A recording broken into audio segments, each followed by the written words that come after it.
and welcome to the Aesthetic Insider Show. I'm your host, Angela O'Mara. I'm just beyond excited for today's guest, Dr. Babak Azizzadeh.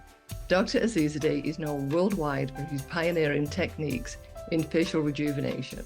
Babak, welcome to the Aesthetic Insider Show. It's such a pleasure to have you here today. Thank you, Angela. It's an honor to be here, and I'm so excited I finally got the invite to come. I know you've been doing this for a long time, so this is fantastic. Thank you. Oh, absolutely. Well, before we get going, I'd love for you to tell our audience more about yourself, who you are, what you do, and some of these amazing techniques that you have pioneered in facial plastic surgery.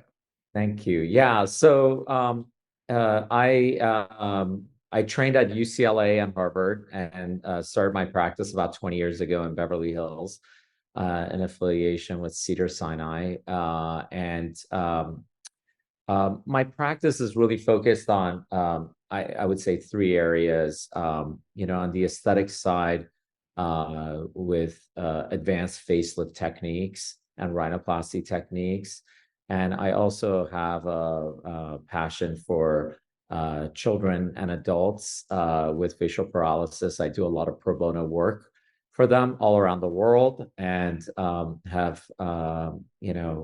combination has been really, really amazing to be able to do cutting edge aesthetic surgery and help with a very devastating issue that many patients deal with. Yeah, I mean, it's amazing, and I have seen some of the work, especially with the facial paralysis patients. It's unbelievable, and I'm really grateful that there's somebody like you on the planet that is actually able to help people who have that difficulty. But let's talk a little bit about facial plastics and what is it? Because I have facial plastic surgeons are kind of they're in my heart. I've worked with so many of them, and I think from a patient perspective, it's really important to kind of understand the importance of a facial plastic surgeon when having anything done to your face. And so let's just start with, why did you choose facial plastic surgery? Yeah, so in the aesthetic space, there's really, I would say, four core specialties or subspecialties that kind of are overlapping, have some overlapping areas of expertise, including plastic surgery, facial plastic surgery, oculoplastic surgery, and dermatology. I was always really enamored with the anatomy of the head and neck area.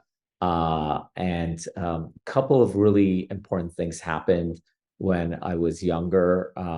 One was I actually had a really badly broken nose. So I was, I grew up most of my life until my early 20s with like this really deformed nose that I eventually got fixed while I was in medical school.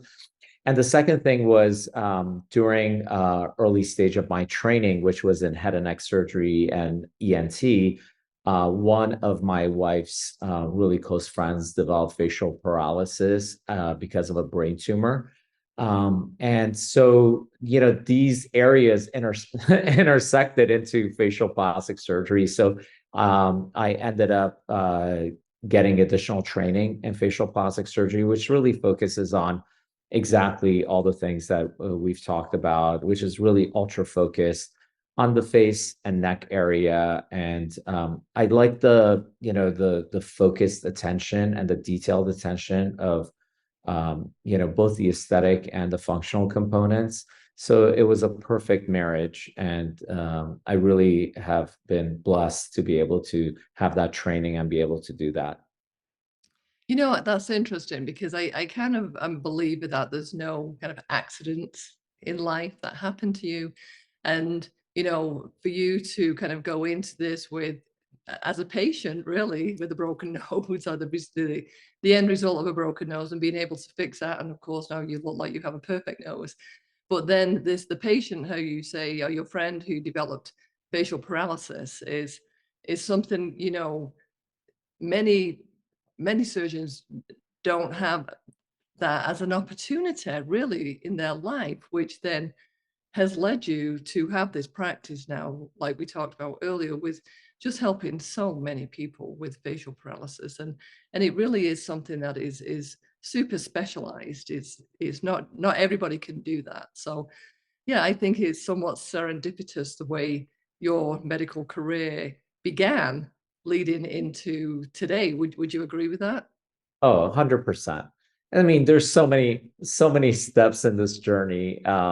During medical school, I was looking at doing ophthalmology or other, other surgical specialties. I'm one of my friends who actually is now a plastic surgeon. He was a medical student at that time. He's like, oh, you should look at, go upstairs to the sixth floor. There's a research department and the ENT department, head and neck department. And I walked up and I talked to this guy who happened to be the chairman of the head and neck surgery department. And he's like, yeah, come in. And I went into his lab and all of a sudden, kind of that field opened up. So yeah, there's a lot of, stepping stones and, off ramps and on ramps Yeah. that we take that change our career paths. Yeah. So then you said you set up in Beverly Hills 20 years ago with the center, and it's done phenomenally well, as most of us know. What do you see like from 20 years ago in Beverly Hills to today in Beverly Hills? What's changed? I would say 20 years ago, it was definitely a smaller uh, community of surgeons, whether plastics, facial plastics, derms, or oculoplastics, and more divided. It wasn't a very collaborative environment. And I would say there were only a handful of very, very talented doctors, great doctors at that time.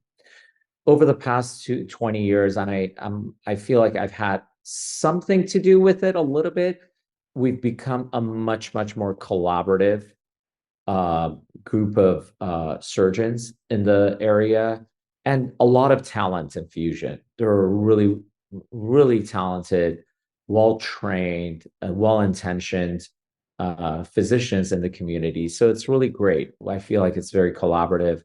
We respect each other. You don't hear people. I mean, there's always going to be someone that, says something negative about another doctor, but it's just a lot less.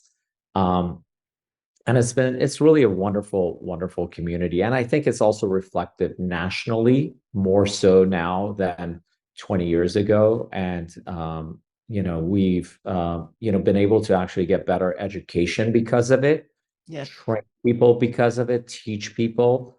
And that's one of the biggest differences. The other big difference, obviously, is 20 years ago, 95% of your patients came from word of mouth or other doctors.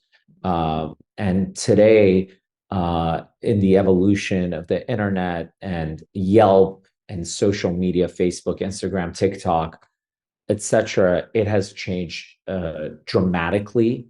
And so a lot more element of entertainment goes into the practice of plastic surgery. And there's also, you have an international reach and some of the most complex treatments that people didn't have access to. Now you could find a doctor here or, in, south of France and go get, if there's something very, very complicated or complex, you can achieve that. So it's very, very different at the core of it.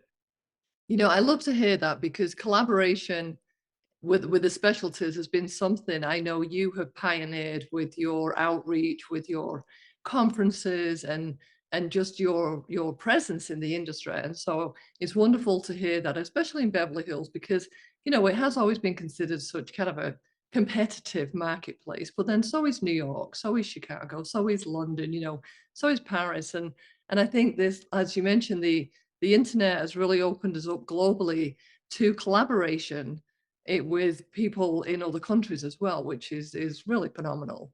Yeah, I mean, I think medical education has changed tremendously. It was very insulated plastic surgeons just did plastic surgery meetings, oculoplastic surgeons just oculoplastics, derms only derms, facial plastics, now the multi-specialty world, and access to great videos, education, webinars, free access to a lot of educational material has made people, I think, better at what they're doing and has improved outcomes. Which is the most important thing. Obviously, what we care about is improving patient outcomes. We want the best outcomes with the least potential risk. That improves the general acceptance in society. So it's wonderful that now we have this collaboration amongst all these different specialties. What does that mean to the patient? Does it mean anything? Oh, it's huge because we can always learn from one another. We don't become insulated and there's always some new innovation within one specialty that all of a sudden you see if that specialty is the only specialty that's using it, they stop thinking about other things. So there's been a tremendous amount of cross-pollination that ultimately improves technicals aspect of our practices, and as a result improves outcomes. Yeah, no, I would agree with that. So now, in terms of the importance of a facial plastic surgeon to a patient looking for facial plastic surgery, what kind of things should they be looking for? Yeah, I mean, facial plastic surgeons generally really focus on probably, three main areas: rhinoplasty, uh, facial rejuvenation, both surgical facelifts, neck lifts, non-invasive facial rejuvenation, Botox fillers, lasers. And the third area in the aesthetic space is eyelid surgery and the surrounding areas. I think this, our training with both ENT, head and neck surgery, and the fellowships that are available really hone in on those three areas. Now, there's always little niche areas that some people do, like ears, facial paralysis, reconstructive surgery, and so forth. But the core of facial plastic surgery training, including both residency and fellowship, really is eyes, nose, and face. So that tends to keep people specialized, keep the surgeon specialized. They don't have 20 different procedures that they're doing, and they're really honed in. And obviously, even from there, some people just do noses or just do faces or just do other things. Now, it doesn't mean that every facial plastic surgeon is really great at every one of these things. Yeah. There are variations, and there are some plastic surgeons that are far better with facelifts or rhinoplasty or eyelid surgery than facial plastic surgeons. But it tends to be that on average, facial plastic surgeons just do a lot of noses, face, and eyes. Whereas oculoplastic surgeons are just really honed in on the eyes. And plastic surgeons can have a variety of different subspecialties. They could also be just doing face stuff, or they could be doing body and hand and other aspects of the aesthetic and reconstructive world. Well, I know that, now as a center of excellence, which you have in Beverly Hills, you also have a fellowship program, correct? Where you train every year new fellows in facial plastics. Can we talk about that? Oh, absolutely. Yeah. So for the past almost 12 years, I've had American Academy of Facial Plastic and Reconstructive Surgery fellowship program. It used to be one fellow per year. Now it's two fellows per year. And the fellowship is interesting, really, really interesting. It's a little bit different. Residency is very broad in training, whatever residency you're doing. You're learning about a lot of things over a 5-6 year surgical training period. Fellowship is really honed in and a little bit more like a preceptorship, right? What the fellows want to gain and what we love to do is really kind of like, what is it like to have my practice? What is it like? How do I interact with patients? How do I think about patients? How do I deal with a difficult patient? How do I deal with complications? And then obviously the surgical techniques and skill sets that each fellowship program director brings to the table, right? Again, my area of expertise is slightly different than another fellowship director. We've also tried to create this like super specialization within the fellowship, but still give our fellows access to the Mecca, which is Beverly Hills, right? We have 7 adjunctive faculty members that the fellow spend time with, including dermatologists, oculoplastic surgeons, plastic surgeons, other facial plastic surgeons that do things slightly differently, that have their own little, approach to the way that they practice medicine and surgery. And so you don't want to broaden the training where it's just like you don't learn enough. You want to focus it, ultra focus it, but also give access to a lot of different frames of thought. So this fellowship Paul Nassif and myself have been running for the past 12 years. And it's been just a really, really wonderful, wonderful process for ourselves because we love mentoring, we love teaching, we love passing, our experience to the next generation, and vice versa. We learn from the fellows. They always bring in something new. Their energy, it keeps us updated in the world.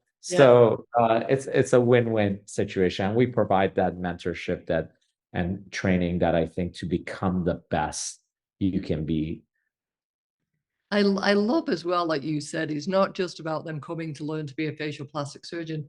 They're coming to learn how to run their own business as well, kind of. I mean, or at least have experience of a day in the life of a real facial plastic surgeon. And then the exposure to the other specialties, I'm sure, is what is helping with this collaboration within the specialties that we're now seeing. It can only help that they understand how they can refer back and forth to each other, or what the other specialties are doing to provide aesthetic treatments or breakthroughs or whatever. I think I hadn't heard of anybody else who actually was doing that. So I think that's pretty unique for those fellows that have the privilege of working with you and with Paul. Yeah. Yeah, and it's interesting. There's so many, like just going back to the understanding the business side of it. Every plastic surgeon, facial plastic surgeon, whether they're in private practice or working for a hospital, is a small business owner Yeah. because they have to really understand management of their team. They have to understand profit and loss. They have to understand marketing. They have to understand patients' care beyond just the personal care, customer satisfaction, right? That's like a big part of almost every business, right? You need to make sure you understand all of that. So we try to give our fellows that exposure that they can really take with them. And all of our fellows, we're all like, we have a group chat together and so forth. It's like, that's one of the things that I feel beyond just the technical side, which is amazing, and understanding how to do surgery at the highest level, but also understanding all of these ancillaries. And also really, they know everything about my family. So they know how important my family is. They know like what how I balance things. So it's kind of really a holistic fellowship experience. I find that really fascinating, especially in the world of medicine, because it's the whole balance in life, whether it's something I'm coming across kind of as I'm getting older, or whether it's maybe something I've always sought to achieve. But it is the whole balance of everything. And I'm, there's just kind of like more studies coming out now of the importance of family, community, career, spirituality, nutrition, health. I mean, it just all flows. And I think it's wonderful that you expose them to that too. And I do know how important your family is to you, and it's something, that I think really sets you apart. Well, the goal for all of us to not get burned out, Yeah, uh, and have a, whatever it is that you do as a individual in your whether you're a surgeon or not, uh, is, to try to have a meaningful life and enjoy it. I know way too many doctors that are just burned out, yeah, frustrated. They don't like what they do. They're doing it just because they need to, pay the bills and so forth. And that's not what, at least myself personally wants to do or has done. yeah, Not that, of course, there's a lot of times you're like, oh my God, this is a very, very difficult, it's a very difficult job yeah, because there's like just so many things going on from so many different viewpoints. And you have people's, wellness and life in your hands. But to really enjoy your career, that's really the key, right? You want to have, and that's part of our fellowship training. That what do you do so that you could have a meaningful career? You don't burn out, you enjoy what you do, and you become the best at it. of course. Yeah. Now, so you say you have 2 fellows a year now. How do you maneuver those between you and Dr. Paul Nassif? Yeah, so they have, 3-month blocks that they alternate with us. Okay. Uh, and then during each of our time periods, they also spend time with Dr. Masri, Dr. Tale, Dr. Chopra, who's a plastic surgeon, and Dr. Peng, who's very, very involved with the fellowship as well. And she's one of our co-directors.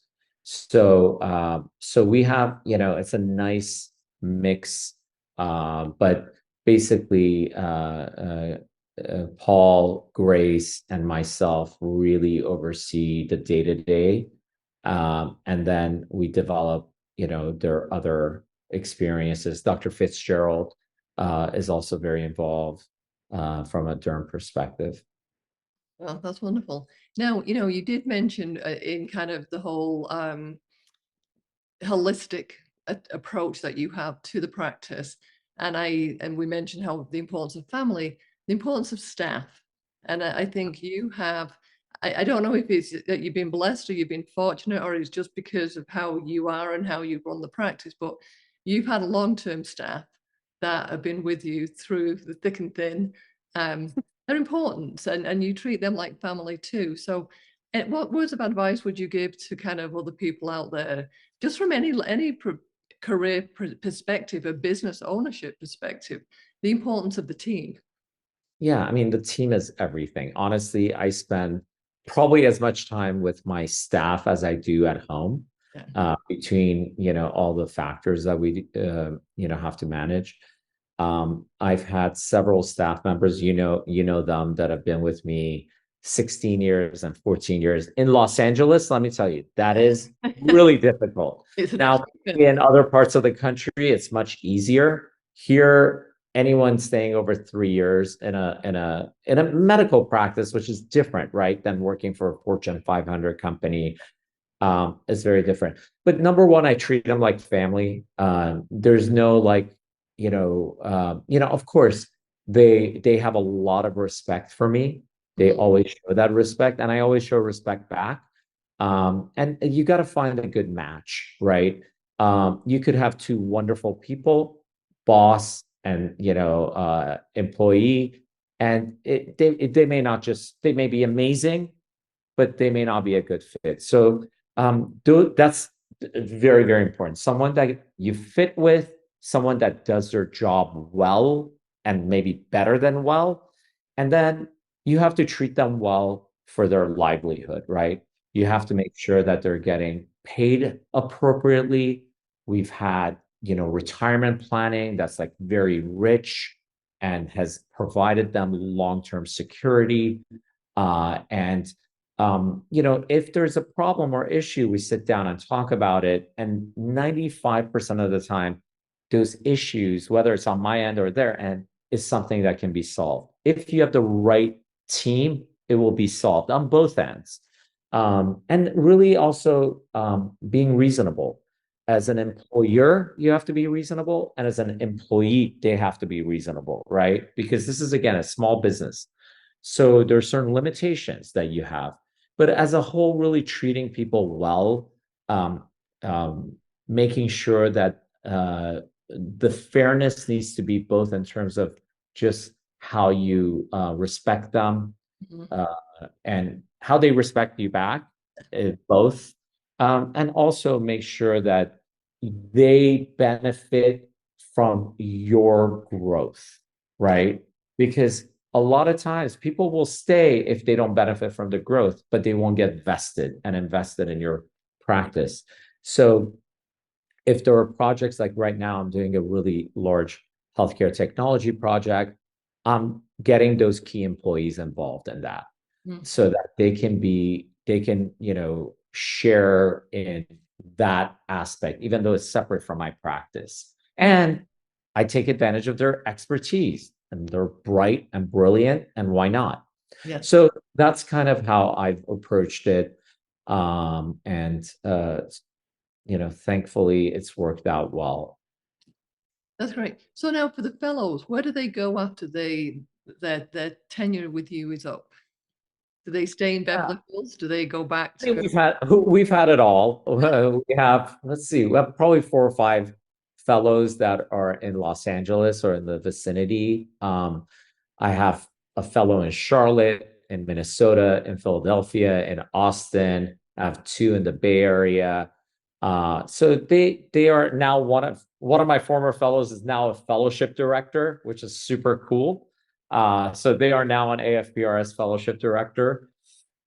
So so a variety of different New York, so a variety of different places, and we really work hard to make sure that they understand the pros and cons of various jobs. I help if they ask, and most of the time they do help them in their contract negotiation, what's important, what's not important, analyze the various options they have. They most of the time have a lot of options available to them.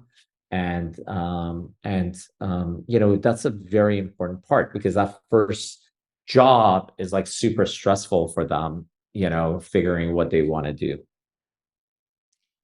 Now you mention again back to the holistic side of things and the energy that you must put in every day to this practice and to the fellowship, to the patients, to the staff, to the outside of the practice projects. You are still so youthful and so fit and vital and full of energy. So what's your secret sauce? Um, I don't know. Probably a little bit of genetics and a lot of environment. I mean, ultimately, thankfully, I have a really great home life and work life, knock on wood. So, supportive family that has, been there for me and, support my steps. I try not to take too much of an advantage of that and take advantage of it so that it's a balanced approach. And also obviously exercise, my eating habits need probably some improvement, but overall kind of again having a well-balanced life. And I try not to do things that I don't enjoy. That's the number one thing Yeah. because we get a lot of times, whether it's actually surgeries you don't enjoy that you're doing it for just because you have that, patients coming in, or opportunities outside of your practice that comes to you that you don't enjoy. You may be doing it for the financial gain or ego or whatever it is. I try to my best of my ability to kind of do only the things that I love, surround myself both with friends, family, and work people with people I really enjoy working with. So work is not work for me. I think as well, like when you say about when the new fellows come in and the energy, I mean, Oh the yeah, they bring a lot of age energy, is good, yeah, and they bring the energy into as well. youthful energy. Yes, yeah, yeah, that's great, that's great. So you mentioned earlier again the journey and part of your journey. So what's next on this leg of the journey for you?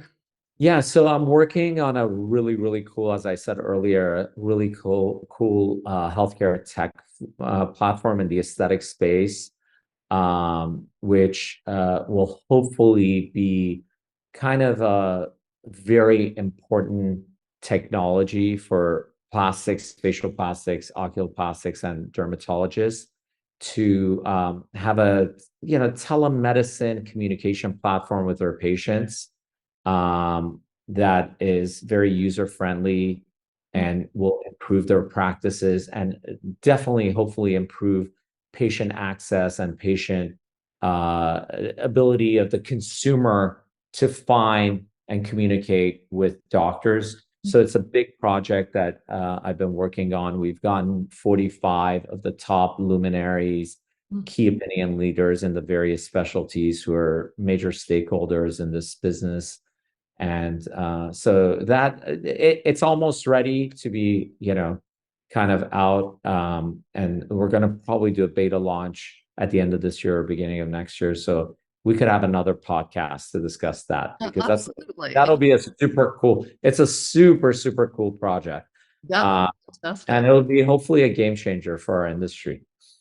Well, especially when you say, like, we talked earlier about what's changed in the last 20 years in Beverly Hills, and we went from, the collaboration of the specialties, and then with social media, this global approach that we have to everything, and a platform like that is bringing everything full circle. That's amazing. Yeah, no, we're really excited. Really, really excited. We've got some super smart people that I've partnered with, phenomenal physician Mm, group that's like, dream team yes. of our industry. So it's really, really exciting. Oh, wonderful. Well, I can't wait to hear more. You'll Yeah, no, have it'll to be good. definitely It's almost there. we'll definitely Yeah, do a podcast.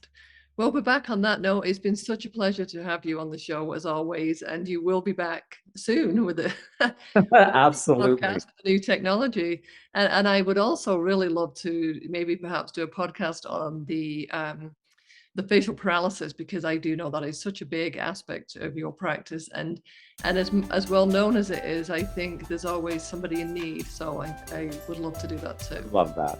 Well, thank you so much, Angela. And this is awesome. Keep doing this. This is phenomenal. What a great resource for people. And I really appreciate you asking me to be on this podcast. Well, thank you so much for back. And for those viewers that are still with us, remember to watch next Wednesday for another exciting episode of the Aesthetic Insider Show.